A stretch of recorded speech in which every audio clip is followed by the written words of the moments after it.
Hey guys, this is going to be a larger project worth more points called NumberGuesser.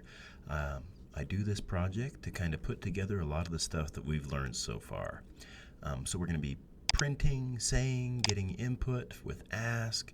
We're going to be using loops and ifs and elses and maybe some ands and some greater than, less than. We're going to be using tons of stuff that we've learned, okay? So it's a good project to bring all that together. Now, long story short, you're going to make a number guessing game. So if you want to pause the video right now and try to make a game where you make the user guess a number between 1 and 10 or 1 and 100 or 1 and 1,000, it's your choice, and then see if they got the right answer, okay? I'm going to break this up into really small pieces. So yeah, give it a wrestle at first if you're a curious kind of person, if you'd like to program for a living. If you are a nervous person or scared of programming, you might want to follow along and closely pay attention. Pay attention closely. So when we start coding large projects, and even some smaller ones, we want to plan a little better, okay? Usually we'll plan on paper, so I could do this in Notepad or something like that, or in Word, but I'm going to right-click out in the kitty cat's code block scripts, and I'm going to add a comment, okay? Now, comments are usually used, you attach them to a block of code, you can right-click and add a comment, and it connects it to that. But I'm going to make a comment here, so I'm going to right-click and delete that. This comment is going to be my plan, my layout, okay? So what I want you to do here is kind of maybe even play a number guessing game with your neighbor, okay? You turn to him and say, hey, guess them between 1 and 10. And I want you to think, how do I code that? How do I turn that game into, blocks of code? That's basically what programmers do. They find a real-life problem, and they try to formalize that solution or those steps in a program, right? Okay, so first off, let's do it. I'll just say, guess a number. And this might not be the best plan. Maybe I'll put numbers on this. I'll put 1. Do that. 2. Well, what do I do next? Guess number between 1 and 10. Well, if they got it, right, say good job. If they didn't, and then 3. If they didn't, say sorry. Okay. And you're like, oh, there's a lot of more stuff we need to do, but this is the simplest version, and I'm going to actually code this right now, okay? I want to do the simple one first and maybe grow it or expand it, okay? So I want you to pause this, if you haven't already, and see if you can do that, okay? Ask them for a number, see if they got it right, and if they didn't, say sorry, okay? Pause it, and we'll come back in just a minute and see what you got, okay? So welcome back. Yeah, we're going to ask, hey, guess a number between 1 and 10. Remember, this is going to, if I run this, it's going to pop up the ask block and store something in answer, so I'm going to check that, and let's put in a 3. Okay, we got something written down. We got a variable plugged into a cubby hole, and now we can do stuff with that. We can drag this out and say, okay, what can I do with answer? How will I know if they got it right or not? Okay, and I already have a hint there. If they got it right, oops, can I type here? There we go. If they got it right, then say good job. Well, that's something that exists in Scratch, right? That's a control block called if. And you could use if else, and I hope you're thinking, yeah, that would be good to use. Notice I can't plug answer in there. It's if they had an answer, I need to say if their answer was right. So let's change this if they got it right. If their answer is, and let's choose a number right now, like lucky number 7. Say good job, and that makes it easier. Remember from math class that is the equal sign, okay? So we're going to use the equal sign. If their answer is 7. Oh, what do I do with this? Oh, this pointy block. I can put it in the pointy hole. There we go. If the answer equals 7, then, well, I just did it. Say, good job. Okay, let's run this bad boy. Hiya. 3. Nothing happened. Why did nothing happen? Because 3 equals 7 was false. Okay, let's drag this out. This has, I didn't have a 3 in it. Didn't I type a 3? Oh, it's waiting for it right now. There we go, 3. Okay, so answer is 3. 3 equals 7 is false. Those things aren't equal. And so when an if sees a false after it, it doesn't do the inner block. Only if this is true, right? Let's run it again. 7 equals 7 says good job. Now check this out. We could do an else, and that would be a lot smoother. I want you to pause this in a second. I want to show you the kind of sloppy way to do it. I'm going to put another if here. When would I say sorry? Okay. So if they didn't, that's not good enough anymore. If their answer is not 7. So I'm going to need that not block, right? Okay, not. And I can't plug it in anywhere. Answer equals not 7. Don't do not 7. I don't think that means anything. If not, answer equals 7. So remember, the not takes the true false and flips it around. You can read this answer not equals 7 is an easier way to read it. Let's plug that in and let's run it again. 3, sorry. 6, sorry. 7, not sorry. Good job. Okay. And hopefully you're thinking, well, that was an interesting detour, but I would rather use an if else. Okay. If answer equals 7, say good job. I threw away my sorry, unfortunately. Oops. And so now, and remember, this can only go two ways. Either it is 7 and we say good job, or else it wasn't 7 and we say sorry. Okay, that's a cleaner way to do it. Now, this is a good start. We got an interesting game. I think we're ready for this. Okay, is it fun? Like if you turned to your neighbor and played a number guessing game and said, "Hey, guess a number," and they said 7. Good job. And then you played again and said, "Hey, guess a number," and it's 7 every time. They're going to get bored and mad at you eventually. They might even hit you. Okay, so instead, let's go make a random number. And please know, every time I run this, it spits out a new random number between 1 and 10. So I can't just put this in here, right? Pick a random number. Oh, I guess I could right now. That would actually work. 3. Hopefully you're like, this is a crappy number guesser game. What if I had a number between 1 and 100 or 1,000 or 10,000 or 100,000 or a million? Or they would never get it, right? It gets statistically impossible. What are their chances of getting this number right? Well, 1 in 10, because they got a 10% chance of each one, 1 out of 10 shot. So here's what we're going to do. We're going to do a few little things, and this might not make sense for now, but I'm going to cheat. I'm going to make a variable called secret number.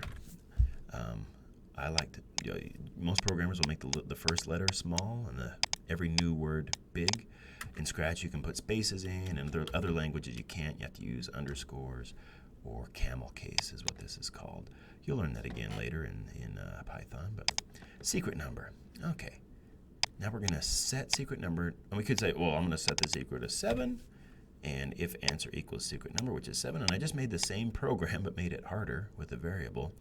The cool thing now is I can plug this in, and now every time this runs, secret number is a random number between 1 and 10. Okay, remember this runs and it spits out 1, 7, 6.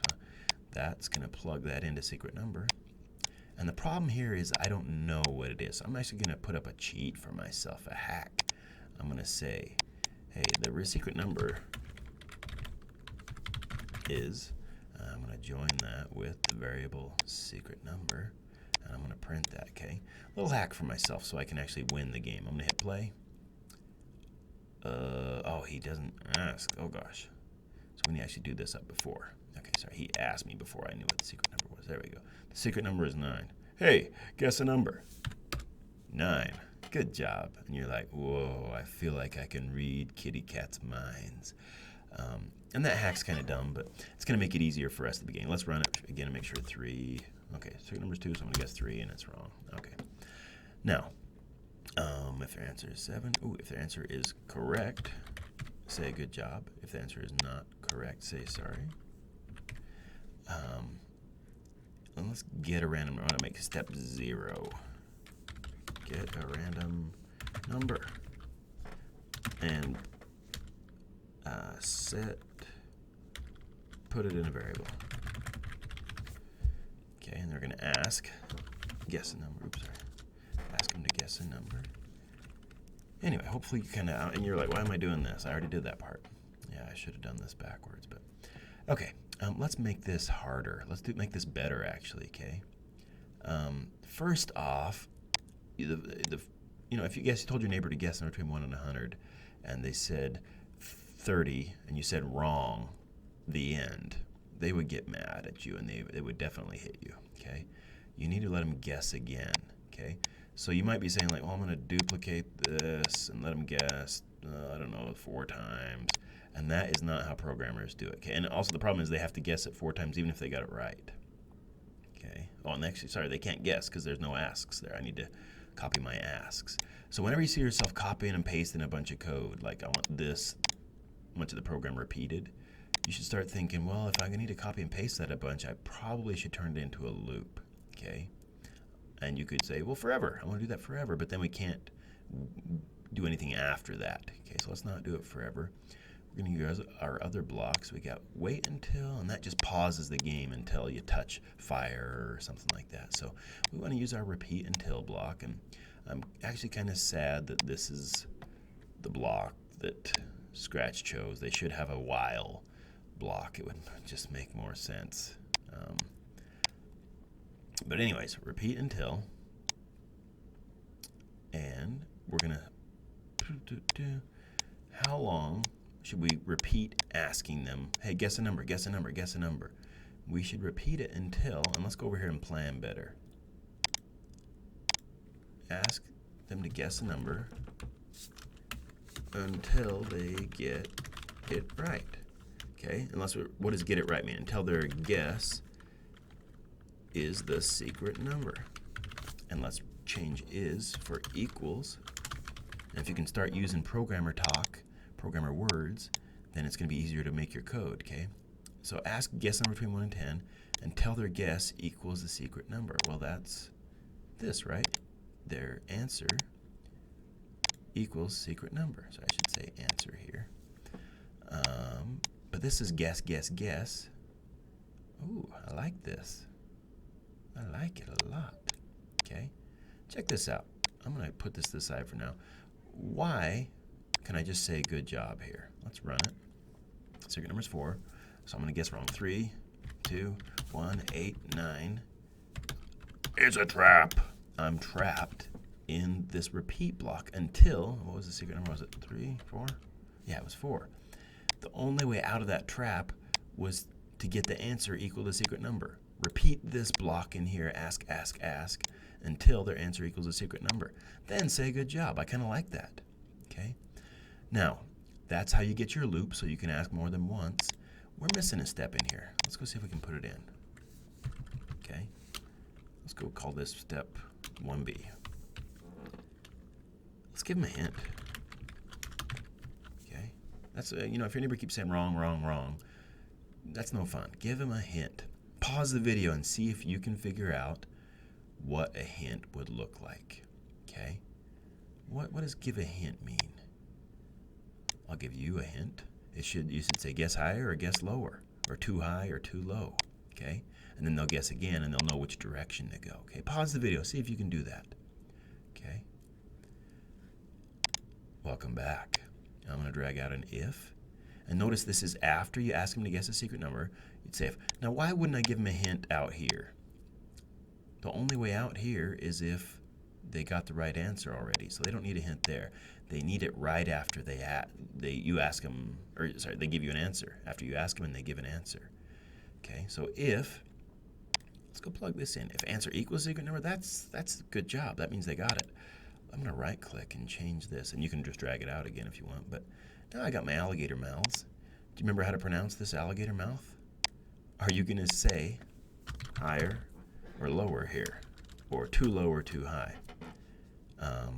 Well, if you look at this alligator is going to the answer, which means the answer is bigger. So if the answer is bigger than the secret number, I could write the answer is bigger than the secret number, but that's too long. We would say, if the answer is bigger, we're going to say too low or high. I want you to pause this. Again, the more you wrestle, the better a programmer you'll be, the more this class will make sense. Okay, so pause this for a sec. See if you get the right thing with the alligator mouth. Okay, pause it. Try to get the right thing here, too high or too low. Welcome back. I'm going to run this, and I'm going to try it too low, and I did it wrong on purpose, but the secret number is 8. I'm going to guess 100. 1,000, that's way too high.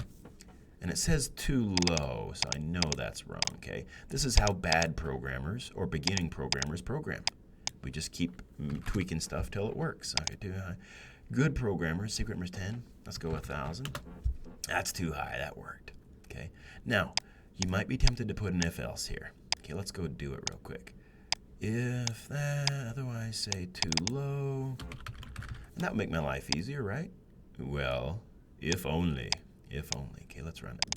Secret number is 3. I'm going to guess a 7. That's too high. And 1,000 is too high.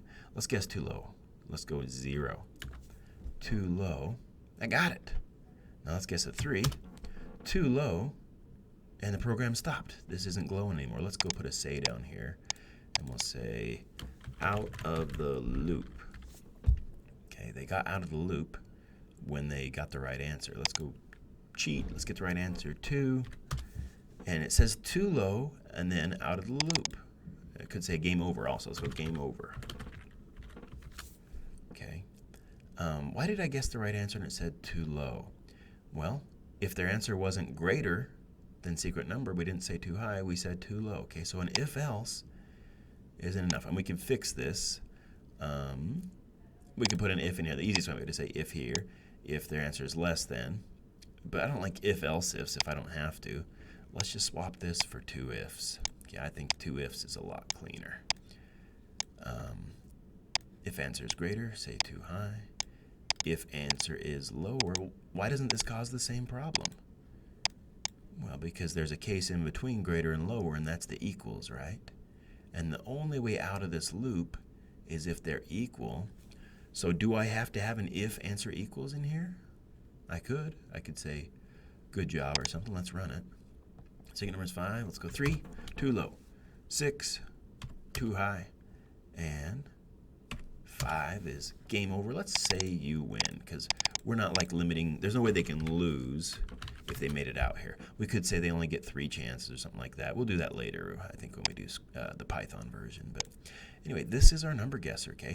We tried to plan the program. We tried to design it with, some human readable steps. This is called creating an algorithm or a design document. And then we try to program it in the order that we listed it. The more practice you have with designing documents, the better you'll get at it. The more you're familiar with the language, the more this design will look like the language in here. And when you start off, you'll be like writing like, oh, guess a silly number and give them a happy answer. And then you'll start to say, oh, okay, equal to, greater than, less than, loop. You'll start using these terms like repeat until. What else? I think we're done. Is there anything else we want to do here? Let's do this. I want to give you a final thought before we leave, before we stop this. If the answer is between 1 and 10, they got a pretty good chance. Let's get rid of the, yeah. Why shouldn't you have your neighbor play this? Because you say the secret number. Let's put this off to the side for now and clean it up. Okay, we're not going to give, and actually I could use this, I could click on this to cheat. That's kind of cool. I can hit play. And if I don't know it, I could cheat. Secret number is 8. Okay, now he's still asking me. Well, it's 8. You win. What I want you to do is start thinking of the best possible way to play number guesser, okay? One of the worst ways is to start at 1 and work your way up. Too low. And I don't like how long those hints last. Let's turn the time down a little bit. 2. Too low. 3. 4. 5. Okay. Pause. I mean, some of you already know this, but can you think of a better, faster way? You're like, oh, I'll start at the top, 10, 9, and work my way down. Now, there's a way that computer programmers have come to find out the optimal or best way to solve number guesser, okay? Another way to say this is, what if I had between 1 and 1,000 or 10,000? You don't want to type 1, 2, 3, 4, 5 up to 10,000. It's a waste of your time, okay? I want you to pause for a second, the last thing we're going to do, and see if you can find the best way that uses the least amount of guesses, okay? And I'm going to go to 100 actually to do this the simple way, and I'll let you do it a hard way. Start this. And where should I start? 1, 10, and actually this is wrong now, right? This should be 100. Between 1 and 100. Okay, pause it and see if you know if you can think of the best way to solve this in the least amount of guesses. Not every time. You say, well, sometimes I guess 1 and I lucked out and I got it right. But You need a scientific algorithm, the best way for all answers, to find the answer every time, the quickest way. Okay. All right. So if you didn't know it, the best way is called a binary search. When we have to search, this is the same way that you could search through a phone book or a dictionary for a word. If you're just flipping pages, okay? You would start in the middle. You'd flip to the middle, which is 50. If I'm guessing between 1 and 100, that's halfway to the middle. And if it says too high, what do? I don't guess lower. I don't go down to 25, right? I go higher. And you're like, well, I'll go 51.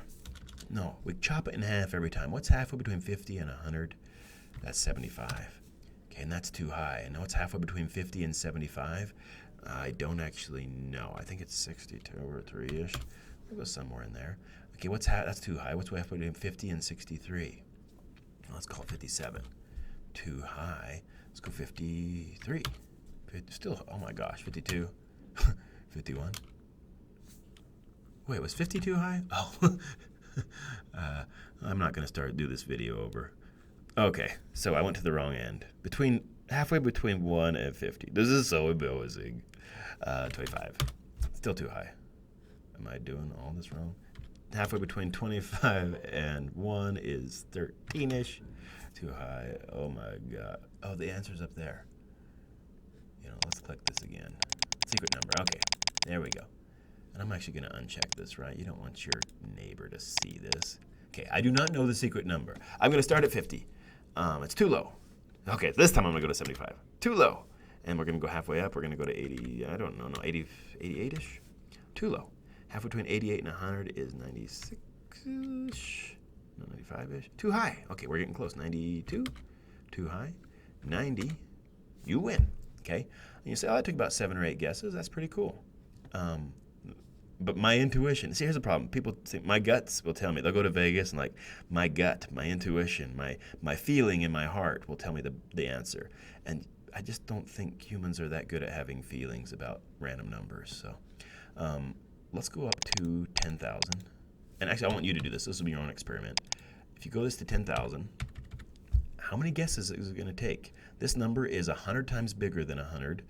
Is it going to take 100 times more guesses? If I got it in 8 guesses, is it going to take 800 guesses? You might think it would. But the cool thing about binary searches is they actually go a lot faster than you'd think. So go ahead and change this to 10,000 or some big number and see how many guesses it takes. And tell your neighbor. I can't do this. I got to know. Halfway between 1 and 10,000 is 5,000.